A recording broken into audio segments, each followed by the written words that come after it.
আসসালামু আলাইকুম, প্রত্যেককে স্বাগত জানাচ্ছি বৈশাখী সংবাদে। আপনাদের সাথে আছি আমরা দুজন, আমি তারান্নুম জুথি ও আমি সাদি মোহাম্মদ। আর শুরুতে জানিয়ে দিচ্ছি সংবাদ শিরোনাম। উন্নয়নশীল দেশগুলোর সাথে ন্যায্য আচরণ করুন, কমনওয়েলথ শীর্ষ সম্মেলনে উন্নত বিশ্বের প্রতি প্রধানমন্ত্রীর আহ্বান।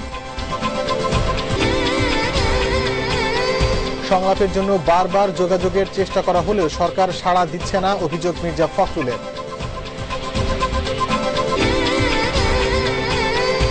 পোশাক শ্রমিকদের ন্যূনতম মজুরির গেজেট 21 নভেম্বর, বিক্ষোভ বিশৃঙ্খলা না করার আশ্বাস শ্রমিকদের। বরিশালে খেলা নিয়ে বিরোধে একজনের মৃত্যু, বাড়িঘর মন্দির ভাঙচুর আগুন, ব্রাহ্মণবাড়িয়া ও লক্ষ্মীপুরে সংঘর্ষে নিহত 3। এবং বিদায় টেস্টে সেঞ্চুরি না পাওয়ার আক্ষেপ থেকে গেল সচিনের, ওয়েস্ট ইন্ডিজের বিপক্ষে প্রথম ইনিংস আউট হন 74 রানে।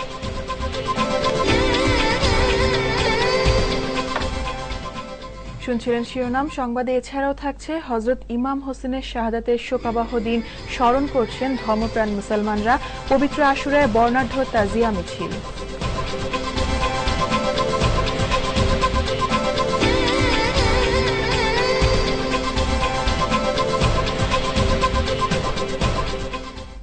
অগ্রণী ব্যাংক লিমিটেড, দেশ ও জাতির সেবায় প্রতিশ্রুতিবদ্ধ। এবার বিস্তারিত।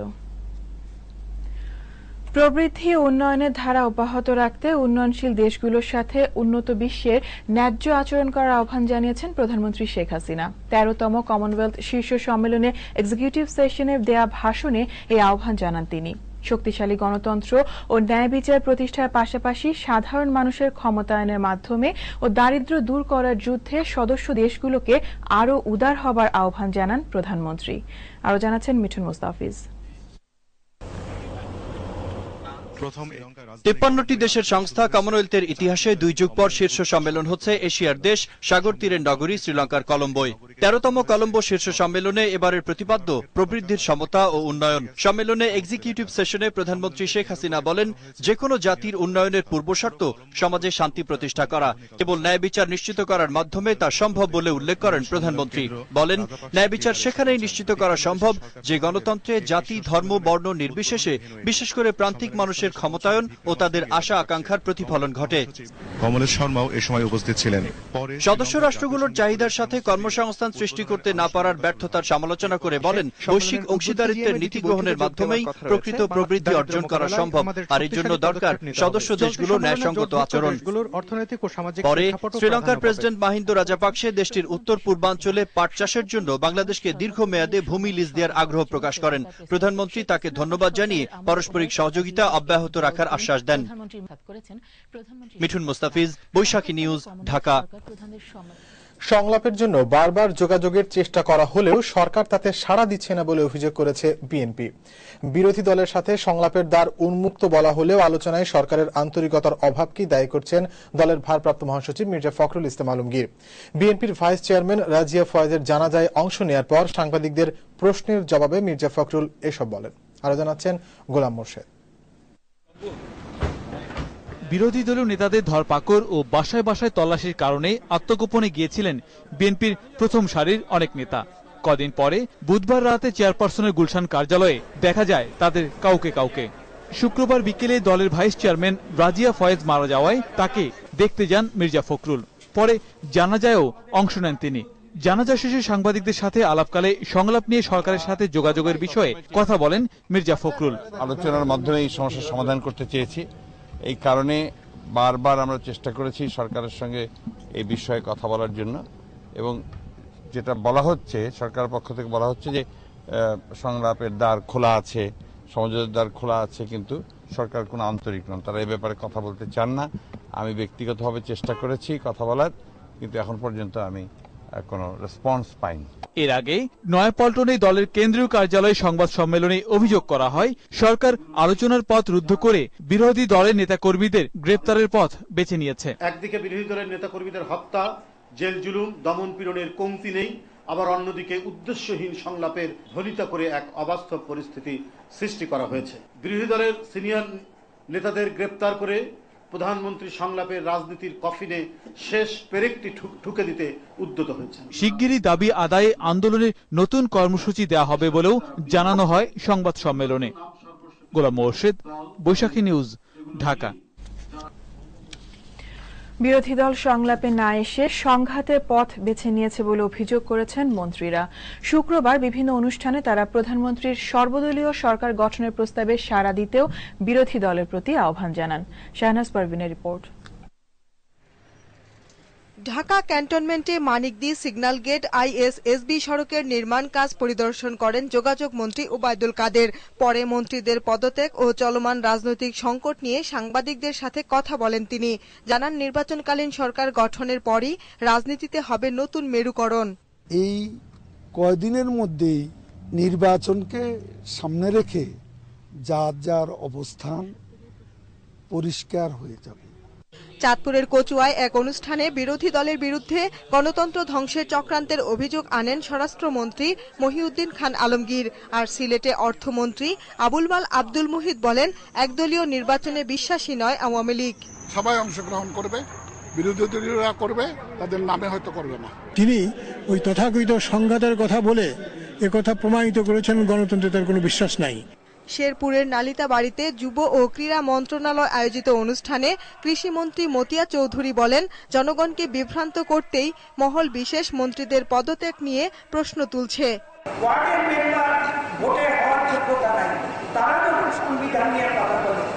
রাজধানীতে অপর এক আলোচনা সভায় বিএনপিকে সহিংস আন্দোলনের পথ ছেড়ে নির্বাচনকালীন সরকার গঠনে অংশ নেয়ার আহ্বান জানান দপ্তরবিহীন মন্ত্রী সুরঞ্জিত সেনগুপ্ত।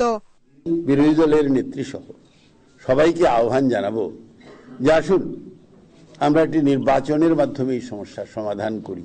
মন্ত্রীরা আরো জানান, সহিংসতা করে ভয় দেখিয়ে নির্বাচন বানচালের চেষ্টা সফল হবে না। শাহনাজ পারভিন, বৈশাখী নিউজ, ঢাকা।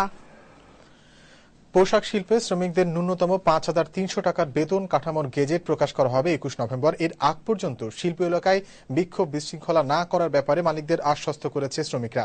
বিকেলে বিজিএমইএ ভবনে ৫২টি শ্রমিক সংগঠনের প্রতিনিধিদের সাথে বৈঠকে এই আশ্বাস দেন নেতারা। বৈঠক শেষে বিজিএমইএ সভাপতি আতিকুল ইসলাম জানান, ২১ নভেম্বর মজুরি বোর্ডের চূড়ান্ত গেজেট প্রকাশ হবে। ডিসেম্বর থেকে কার্যকর হবে বেতন কাঠামো। এ সময় পর্যন্ত শ্রমিকদের ধৈর্য ধরার অনুরোধ জানিয়ে বিজিএমইএ সভাপতি বলেন, বিশৃঙ্খলা হলে কঠোর ব্যবস্থা নেওয়া হবে। চূড়ান্ত গেজেট বের না হওয়া পর্যন্ত আমরা সকলে প্রত্যেকের স্ব কারখানায় ডিসিপ্লিন অনুযায়ী কোনো ধরনের ভাঙচুর, কোনো ধরনের অসহযোগ আন্দোলন, কোনো ধরনের সহিংসতা আমরা যাব না। বরিশালের চরাইচা গ্রামে ব্যাডমিন্টন খেলাকে কেন্দ্র করে পারভেজ নামে এক কলেজ ছাত্র নিহত হওয়ার জের ধরে হিন্দু সম্প্রদায়ের 16টি ঘরে অগ্নিসংযোগ ও মন্দির ভাঙচুর করেছে প্রতিপক্ষ। ঢাকা মেডিকেল কলেজ হাসপাতালে আরও একজনের মৃত্যুর গুজব ছড়িয়ে পড়লে এই ঘটনা ঘটে। বরিশাল থেকে অপূর্ব অপুর রিপোর্ট, জানাচ্ছেন পিন্টু হাজং। ব্যাডমিন্টন খেলাকে কেন্দ্র করে বৃহস্পতিবার সন্ধ্যায় চরআইচা গ্রামের পাভেলকে বেদম মারধর করে পণ্ডিত বাড়ির যুবকরা। ভাইকে বাঁচাতে পটুয়াখালী সরকারি কলেজের ছাত্র পারভেজ এগিয়ে গেলে ধারালো অস্ত্র দিয়ে তাকেও কুপিয়ে আহত করে তারা। এতে ঘটনাস্থলে মারা যায় পারভেজ। আহত পারভেজের ফুফাতো ভাই জহিরুলকে গুরুতর অবস্থায় ঢাকা মেডিকেল কলেজ হাসপাতালে পাঠানো হয়। সকালে পারভেজের মারা যাওয়ার গুজব ছড়িয়ে পড়লে তার স্বজনরা কাউয়া গ্রামে পণ্ডিত বাড়ির হিন্দু সম্প্রদায়ের 16টি ঘরে অগ্নিসংযোগ করে। 2.5 ঘন্টা চেষ্টা চালিয়ে আগুন নিয়ন্ত্রণে আনে দমকল বাহিনী। গরু চালিয়া লই আবার দিছি দৌড়, নাহলে আমাকে ওখানে ঠেললে কওয়া যায় মহিলা মানুষ। এরা এখানে থাকে মামা বাড়িতে, এরা এই কামটা করছে। আমার ছেলের জন্য যারা এই কাজটা করছে তাদেরকে আইনের আওতায় অতি শীঘ্রই আইনা সঠিক বিচারটা করে দেওয়া হয়। ঘটনাস্থল পরিদর্শন করে ক্ষতিগ্রস্ত পরিবারগুলোকে 5,000 টাকা ও 30 কেজি করে চাল সহ বাসস্থানের জন্য অর্থ বরাদ্দ দেওয়ার ঘোষণা দেন জেলা প্রশাসক। আমরা 5,000 করে টাকা এবং তাদের খাবারের জন্য জিআর চাল বরাদ্দ করেছি এবং তাদের ঘরগুলো আবার পুনরায় নির্মাণ করে যেন তারা দাঁড়াতে পারে তার জন্য আমরা তাদেরকে টিন এবং টাকার ব্যবস্থা করে দেব। হত্যার ঘটনায় 5 জনকে আটক করেছে পুলিশ। ডেস্ক রিপোর্ট, বৈশাখী নিউজ। এদিকে ব্রাহ্মণবাড়িয়া ও লক্ষ্মীপুরে আলাদা সংঘর্ষে ৩ জন নিহত হয়েছে। অটোরিকশা থামানোকে কেন্দ্র করে ব্রাহ্মণবাড়িয়া শহরের কাজীপাড়ার ব্যাপারী মহল্লা ও দক্ষিণ পৈতলার বাসিন্দাদের মধ্যে সংঘর্ষে বুলেট নামে একজন মারা যায়, আহত হয় ২০ জন। এদিকে কুমিল্লার লাকসামের দৌলতপুরে জমি নিয়ে বিরোধের সংঘর্ষে নিহত হয়েছে ২ জন।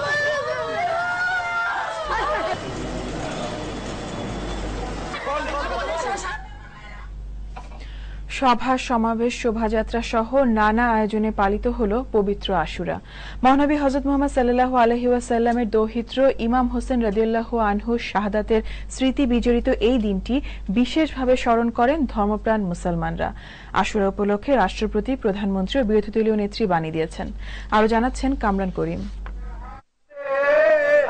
হিজরি ৬১ সালের ১০ই মহররম কারবালার ময়দানে সত্য ও ন্যায় প্রতিষ্ঠার সংগ্রামে ইয়াজিদ বাহিনীর হাতে সপরিবারে শহীদ হন হযরত মুহাম্মদ সাল্লাল্লাহু আলাইহি ওয়াসাল্লামের প্রিয় দৌহিত্র ইমাম হোসেন রাদিয়াল্লাহু আনহু। প্রাণ হারান তার ঘনিষ্ঠ সহযোগীরাও। ফোরাত নদীর তীরে রচিত হয় অন্যরকম এক ইতিহাস।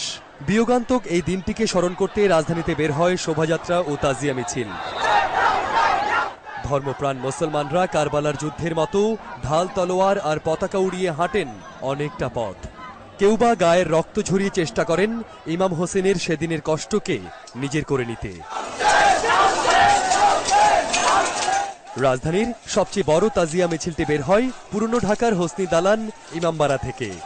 আল্লাহ এই দিনের মধ্যে আমার মোহাম্মদ মুস্তাফা সাল্লাল্লাহু আলাইহি ওয়াসাল্লামের বংশধর শেষ করে দিয়েছে। তারা যদি তাদের আজকে রক্তের দান না করতেন তাহলে তারা আমরা এই পৃথিবী আর দেখতে পারতাম না।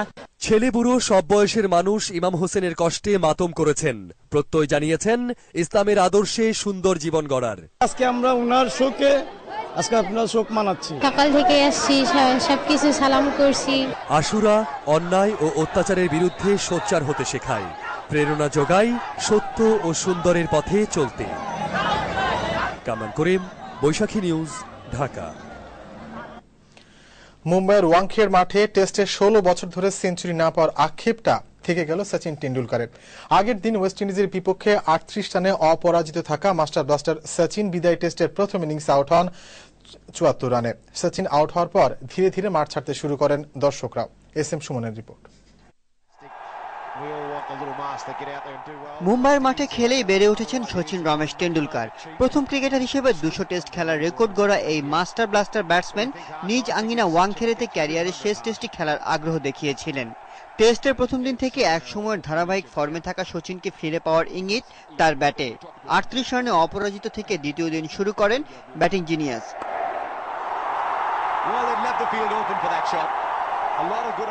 সচিন সেঞ্চুরির উৎসবে মাতার জন্য এদিন স্টেডিয়ামে এসেছিলেন রাহুল গান্ধী, বলিউড সুপারস্টার আমির খান এবং সচিন পরিবারের সবাই।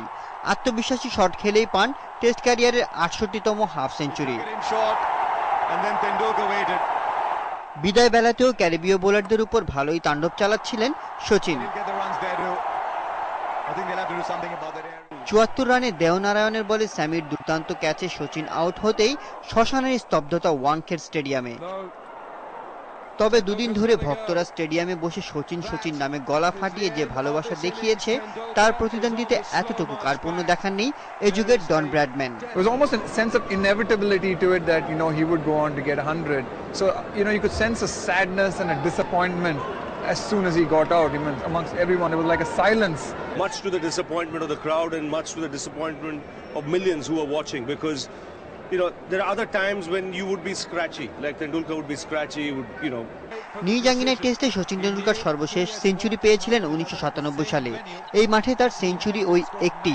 ওয়েস্ট ইন্ডিজ যদি দ্বিতীয় ইনিংসে দ্রুত আউট হয়ে যায় তাহলে ৭৪ রানই হবে সচিন টেন্ডুলকারের ক্রিকেটের শেষ ইনিংস। এস এম সুমন, বৈশাখী নিউজ।